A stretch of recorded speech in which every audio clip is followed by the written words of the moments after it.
Leviticus chapter 14.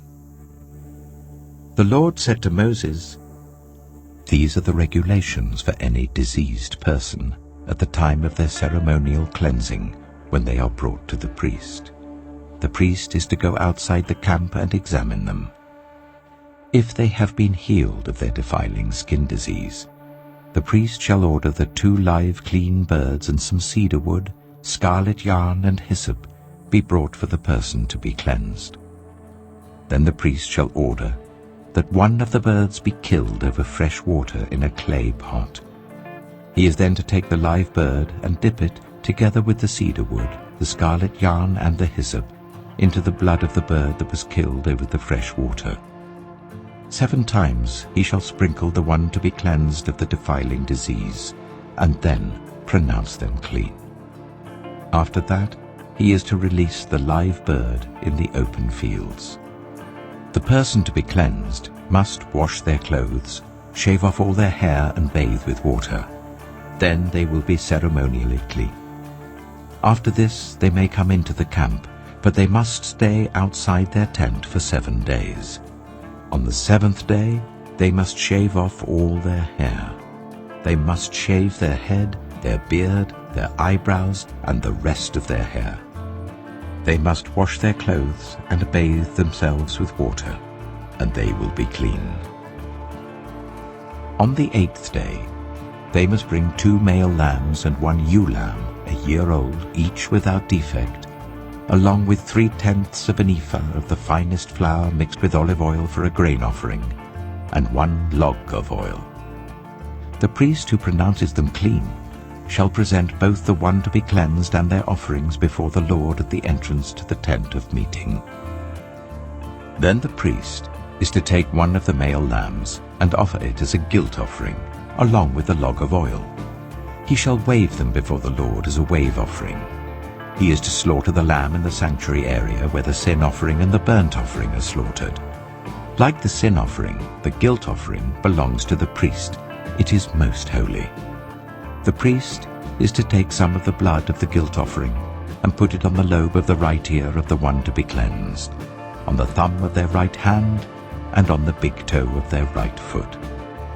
The priest shall then take some of the log of oil, pour it in the palm of his own left hand, dip his right forefinger into the oil in his palm, and with his finger sprinkle some of it before the Lord 7 times. The priest is to put some of the oil remaining in his palm on the lobe of the right ear of the one to be cleansed, on the thumb of their right hand, and on the big toe of their right foot, on top of the blood of the guilt offering. The rest of the oil in his palm the priest shall put on the head of the one to be cleansed and make atonement for them before the Lord. Then the priest is to sacrifice the sin offering and make atonement for the one to be cleansed from their uncleanness. After that, the priest shall slaughter the burnt offering and offer it on the altar, together with the grain offering, and make atonement for them, and they will be clean. If, however, they are poor and cannot afford these, they must take 1 male lamb as a guilt offering to be waved to make atonement for them, together with 1/10 of an ephah of the finest flour mixed with olive oil for a grain offering, a log of oil, and 2 doves or 2 young pigeons, such as they can afford, 1 for a sin offering and the other for a burnt offering. On the 8th day, they must bring them for their cleansing to the priest at the entrance to the tent of meeting before the Lord. The priest is to take the lamb for the guilt offering together with the log of oil and wave them before the Lord as a wave offering.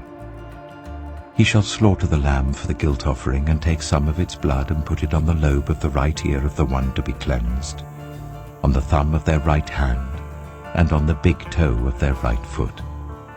The priest is to pour some of the oil into the palm of his own left hand, and with his right forefinger sprinkle some of the oil from his palm 7 times before the Lord. Some of the oil in his palm he is to put on the same places he put the blood of the guilt offering, on the lobe of the right ear of the one to be cleansed, on the thumb of their right hand, and on the big toe of their right foot. The rest of the oil in his palm the priest shall put on the head of the one to be cleansed, to make atonement for them before the Lord. Then he shall sacrifice the doves or the young pigeons, such as the person can afford, one as a sin offering and the other as a burnt offering, together with the grain offering. In this way the priest will make atonement before the Lord on behalf of the one to be cleansed. These are the regulations for anyone who has a defiling skin disease and who cannot afford the usual offerings for their cleansing.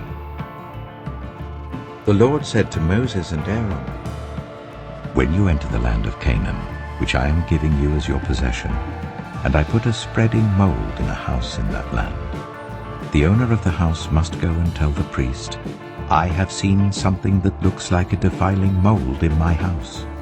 The priest is to order the house to be emptied before he goes in to examine the mold, so that nothing in the house will be pronounced unclean.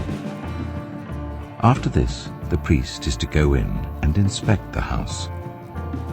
He is to examine the mold on the walls, and if it has greenish or reddish depressions that appear to be deeper than the surface of the wall, the priest shall go out of the doorway of the house and close it up for 7 days. On the 7th day, the priest shall return to inspect the house. If the mold has spread on the walls, he is to order that the contaminated stones be torn out and thrown into an unclean place outside the town. He must have all the inside walls of the house scraped, and the material that is scraped off dumped into an unclean place outside the town. Then they are to take other stones to replace these, and to take new clay and plaster the house. If the defiling mold reappears in the house after the stones have been torn out and the house scraped and plastered, the priest is to go and examine it. And if the mold has spread in the house, it is a persistent defiling mold. The house is unclean. It must be torn down, its stones, timbers, and all the plaster, and taken out of the town to an unclean place. Anyone who goes into the house while it is closed up will be unclean till evening. Anyone who sleeps or eats in the house must wash their clothes. But if the priest comes to examine it and the mold has not spread after the house has been plastered, he shall pronounce the house clean because the defiling mold is gone.